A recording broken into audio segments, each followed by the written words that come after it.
A esta hora de la mañana estamos en contacto periodístico con Carlos Villarreal, el economista que nos ha proporcionado información sobre algunos temas.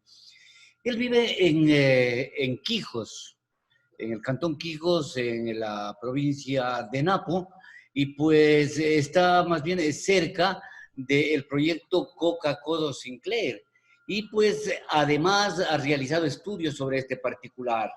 Estos días, Carlos, nos han llegado eh, videos, fotos de una situación preocupante de las riberas del río Coca, que darían cuenta que hay una erosión que quisiera analizarle, va a afectar mucho a las comunidades del sector, como afectó el derrame petrolero, y también a la presa, al proyecto Coca-Cola Sinclair.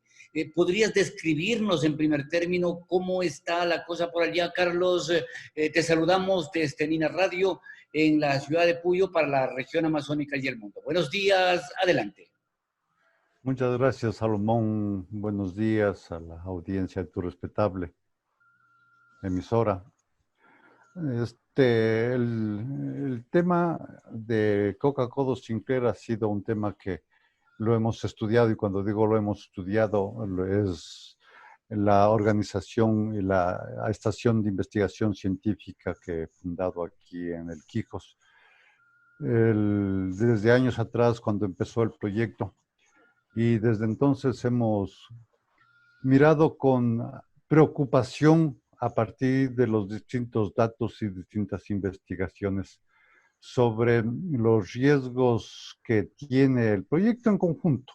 Lo que está sucediendo en este momento, la llamada erosión inversa, es decir, los desprendimientos que están sucediendo por el río Quijos, o la cuenca alta del Coca, que también se puede llamar, desde San Rafael hacia la infraestructura de Coca-Cola Sinclair, en realidad es uno de los tantos riesgos que ese proyecto tiene, y que fueron en su momento identificados y expuesdos a quienes estaban en la promoción y en la construcción del proyecto. Además de ese proyecto, de ese riesgo de la mencionada erosión inversa, hay el otro problema muy grave, que es el de la erosión hídrica, que está arrastrando grandes cantidades de sedimento desde la cuenca colectora que fluye hacia el Coca-Codo, y de la cual se aprovecha ese potencial hídrico que mueve básicamente el proyecto. La erosión hídrica que crece a tasas muy altas.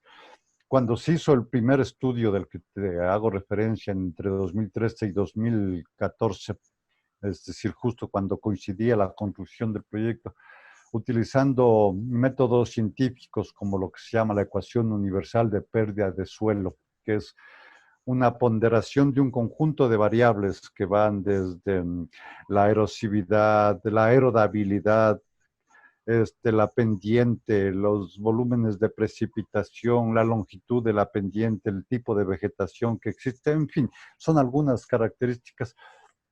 Utilizando esa ecuación ya se anticipó que de las 138,000 hectáreas de suelo ocupado por poblaciones que hacen parte de la cuenca colectora de este proyecto, una buena proporción, cerca del 60% de esa superficie ya estaba bajo procesos erosivos, y que en promedio tenía en general 4 niveles de erosión: el leve, el moderado, fuerte y muy fuerte, pero en promedio cada cual tiene su tasa y su proporción de arrastre, y sacando la media de la proporción de cada uno de estos niveles, calculamos en esa ocasión 8.1 toneladas métricas por hectárea año que fluyen desde la cuenca hacia el proyecto.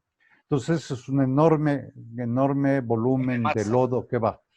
Entonces ese es el segundo riesgo. El tercer riesgo que se identificó en su momento es el volcánico. No hay que perder de vista que está, el proyecto Coca-Codo está al pie del reventador.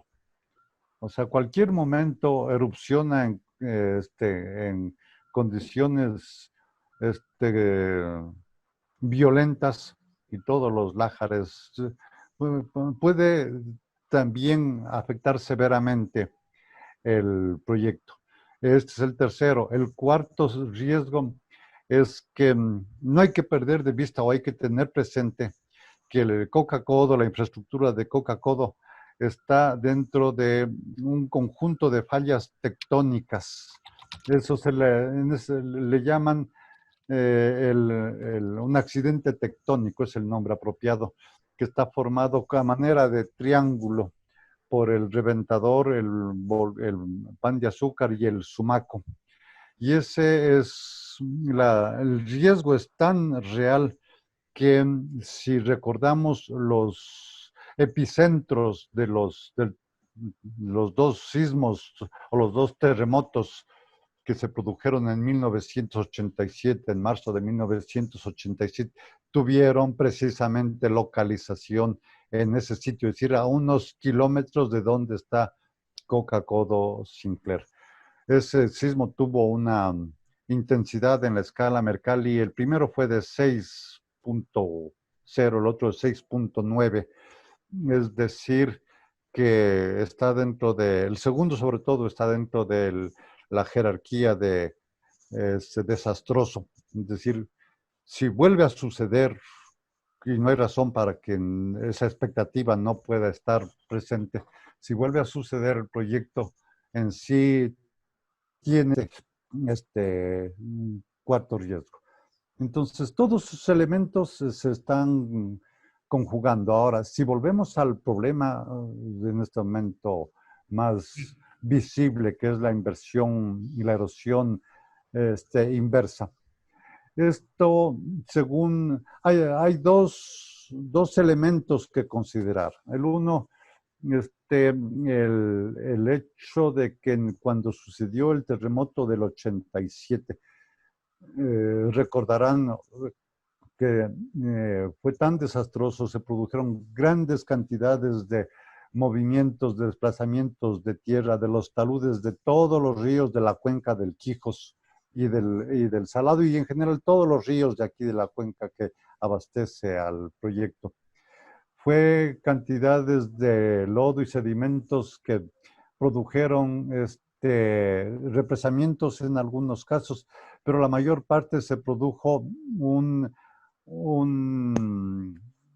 especie de coladas y se depositó en el sitio entre San Rafael y el río Salado, es decir, a unos kilómetros más abajo de Coca-Codo. Entonces, en ese mismo sitio también se acumulan un tipo de litología de rocas que los geólogos le llaman las brechas o brachas volcánicas, que son pequeñas rocas que han sido de origen, como su nombre lo indica, volcánico. Entonces, todo ese sitio, toda esa planicie, todo ese valle que está en la formación donde geológica donde se ubica el proyecto, tiene esa inestabilidad que tarde o temprano iba a producir un fenómeno parecido al que está sucediendo. Entonces, ese es el hecho. O sea, el proyecto en general fue construido, como alguien decía alguna vez, si había que buscar el mejor sitio para no construir un proyecto hidroeléctrico, lo encontraron, y ese es precisamente Coca-Codo Sinclair. Sí, eso es lo que yo te iba a justamente preguntar. ¿Cómo es que construyeron si los estudios de suelo y los estudios en general no recomendaban? O sea, ¿cómo explicarse eso, Carlos? ¿Cómo explicarse de alguna manera? Bueno, como he mencionado, los viejos ingenieros decían, los de INESEL, advertían y ellos en general no le pusieron mucho ahínco en el proyecto porque sabían de todos los riesgos, o al menos los geológicos, y fueron precisamente este, moteados o denigrados como incompetentes, y todos los adjetivos que se les atribuyó por no haber avanzado en el proyecto cuando vino una administración que quería hacer las mega obras posibles o imposibles, pero las quería hacer.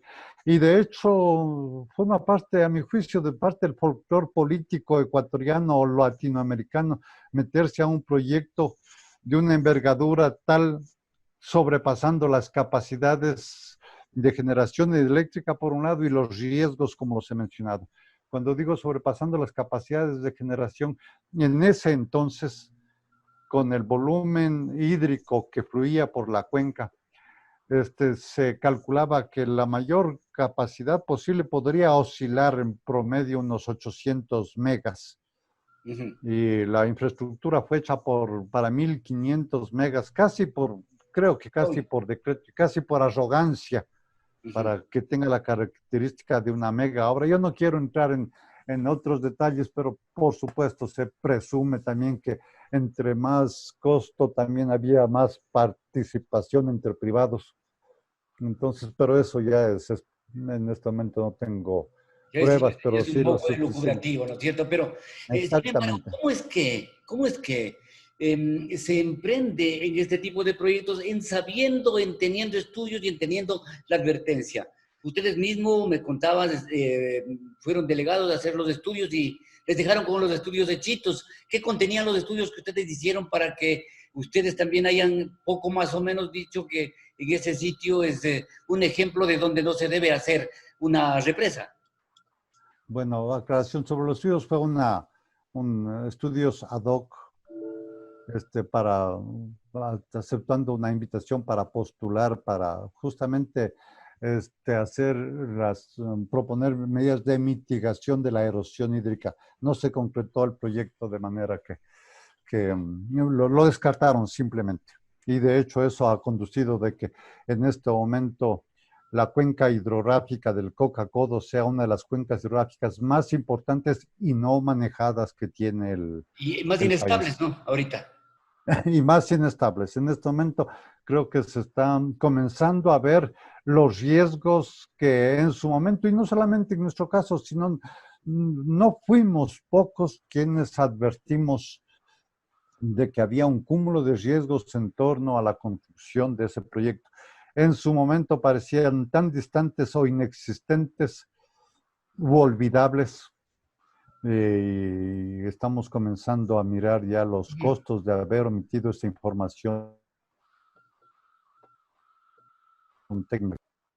Mira, Carlos, yo leía un artículo periodístico en base a entrevistas a geólogos y algunos técnicos, ¿no? En ese estudio se decía, Carlos, que realmente hay riesgos que pueden ser inminentes, que pueden ser a mediano plazo y a largo plazo, pero que estaba en riesgo la central hidroeléctrica, eso es un hecho.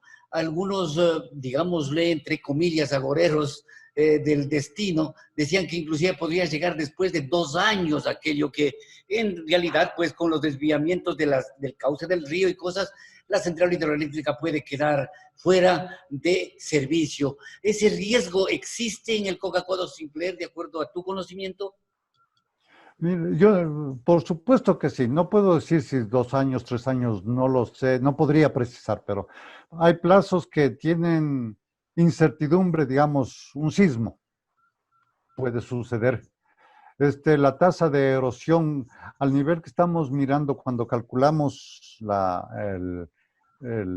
erosión hídrica en la cuenca, habíamos notado que si proyectábamos, igual haciendo modelos matemáticos, si proyectábamos el cómo se iba a ir incrementando tal erosión, tomando en cuenta que se van áreas en erosión leve bajo uso intensivo y desaprensivo seguirán aumentando, igual las distintas escalas seguirán aumentando, e igual la ocupación de nuevas áreas se seguirá dando como se está dando. En este momento las áreas protegidas que servían de colchón, de protección ecológica están siendo rebasadas Si se da todo eso, más o menos calculamos que en ese entonces, aproximadamente 25 años, los niveles de erosión podrían ser básicamente inmanejables para lo que se veía iba a ser la infraestructura de Coca-Cola.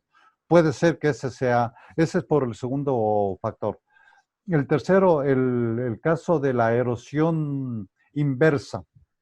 A ver, ¿cómo se puede pronosticar? O sea, ¿qué riesgos en términos de plazo con varias incertidumbres? Primero, según el reporte que estaba leyendo, la erosión del Coca-Codo, recientemente culminadas, unos días culminadas por SELEC con asesoría del el Servicio Geológico de Estados Unidos. Ellos mencionan que de los 18 kilómetros que distan entre San Rafael, de donde comenzó el proceso erosivo, hasta la infraestructura, hasta la Bacatoma, son 18 kilómetros. En estos meses han avanzado la erosión ha avanzado algo así como 3.5 kilómetros. Están esperando que haya en el transcurso ciertos obstáculos que podrían mermar o detener la erosión, que es roca sólida, la existencia de roca sólida en el curso. Esperando el Preliminarmente, milagro prácticamente. perdón. Esperando el milagro. Bueno, están esperando que la madre naturaleza nos dé una mano y están preveyendo, por lo que estaba mirando en el estudio, que puede haber ese tipo de escudo natural en el kilómetro 6, otro estaba en el 10, me parece, en el 12 y en el 16, en donde esperan que exista y de hecho están haciendo estudios para confirmar eso de lo que entiendo de la investigación de los tres estudios que están realizando en este momento. Están esperando confirmación de que ese podrían servir como barreras naturales. Y si no existen tales barreras, ya veo que están diseñando alternativas artificiales de contención, desvíos de cauces, construcción de plataformas, y otras alternativas artificiales para tratar de contener la erosión. Lo cierto es que estamos frente a un inminente peligro, no solamente por el proyecto Coca-Cola Singler, sino también de las riberas de este río, del río Coca. Carlos, finalmente quisiera decir rapidito nomás, que nos digas de esto de cómo la mano del hombre ha influenciado, perdón, de tal manera que esto pueda suceder, lo que estamos viviendo. Bueno, aquí en general de los riesgos, todos excepto la erosión hídrica que escurre desde la cuenca alta, todos son naturales excepto como mencioné. Y ahí se está produciendo debido a ningún manejo o el manejo desaprensivo de una zona ecológica muy, muy frágil, que es la cuenca del Quijos, sobre todo la cuenca alta del río Quijos, en donde gran cantidad de superficie se está erosionando a un nivel tal que en este momento, si para quien conoce la ruta, si comenzamos desde Papayacta y vamos descendiendo por todo el trayecto de la carretera, vemos laderas que tienen la forma de graderío de estadio. Eso es el nivel más avanzado de erosión, se llama cárcavas, carcavamiento. O sea, de ahí a la destrucción total de esas extensas áreas ya es poco lo que pueda detener, y hacer medidas de contención es bastante difícil, salvo que haya una inversión y una concientización muy alta y un apoyo político muy fuerte, una decisión de los gobiernos locales de impedir esa destrucción, algo que no existe.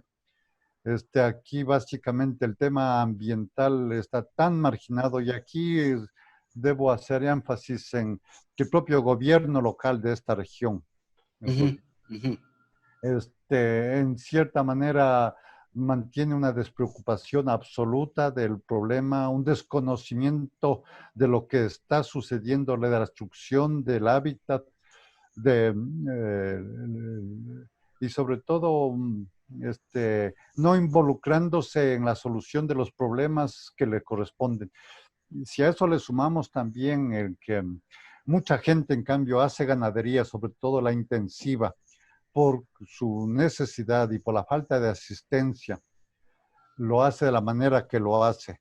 También hay presiones en donde el campesino o el ganadero, sobre todo en las zonas más pobres, no puede invertir en medidas de manejo porque el retorno es tan bajo el que no justificaría para estas familias en hacer inversiones en sostenibilidad del Claro. recurso que explotan. Es decir, existen un conjunto de factores que están ahí, han sido estudiados, pero que se los mira con cierto desdén cuando se los quiere mirar, porque de alguna manera comprometen la urgencia de emprender acciones muy de gran escala, de un manejo responsable, una revisión de los planes, de las políticas, de Ujú. los intereses en Ah, torno al manejo de los recursos. Entonces, sí, este tipo de problemas son, sobre todo este que he mencionado, el de la erosión hídrica,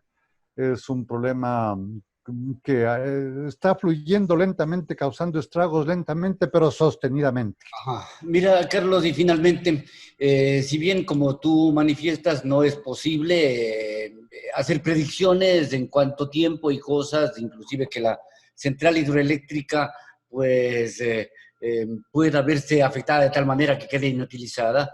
No sé si sea posible decirlo ya, pues, con certeza, por ejemplo, el proyecto Coca-Cola Sinclair, esta represa, este proyecto hidroeléctrico, por lo menos decir que no morirá de muerte natural. A ver, en este momento es bastante aventurada la pregunta que me haces. De lo que recuerdo cuando leí los estudios al respecto, se hablaba de que se le proyectaba una vida útil de 50 años de generación. Como van las cosas, podría haber riesgo de que no llegue a esa vejez. Gracias, Carlos. Pues saludo tu pausa para darle información y la seriedad y severidad con que hablas, ¿no es cierto? Eso es digno de mérito. Y te agradezco por este diálogo. En cualquier momentito estamos conversando del otro tema, el que tú te has metido a estudiar, del COVID aquí en nuestro país y en la región amazónica. Hasta pronto. Muchas gracias, muy amable.